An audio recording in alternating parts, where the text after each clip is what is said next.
পাকিস্তানি একজন মুসলিম যুবক, সে সব সময় অ্যাডাল্ট ভিডিও দেখতো। তার এই গুনাহের কারণে তার কি করুণ পরিণতি হয়েছিল, আপনি যদি এটা শুনেন আপনার কলিজাটা কেঁপে উঠবে, আপনি আপনার নিজেকে ধরে রাখতে পারবেন না। ওই যুবক অ্যাডাল্ট ভিডিওর প্রতি এত পরিমাণে অ্যাডিক্টেড ছিল, সে অ্যাডাল্ট ভিডিও দেখার জন্য বড় একটা অ্যাডাল্ট সাইট থেকে অনেক টাকা খরচ করে সে লাইফ টাইমের সাবস্ক্রিপশন কিনেছিল এবং সেই ওয়েবসাইটের অ্যাক্সেস সে তার নিজের বন্ধু বান্ধবকেও দিয়েছিল। সে তার সকল বন্ধু বান্ধবকে নিয়ে অ্যাডাল্ট ভিডিও দেখতো।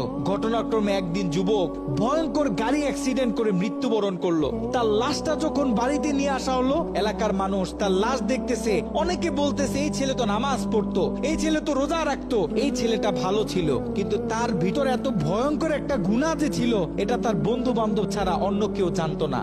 সকলে মিলে তাকে দাফন করে যখন বাড়িতে চলে আসলো, ওই ছেলের মা গভীর রাত্রে মোনাজাতে আল্লাহর কাছে দোয়া করতেছিল,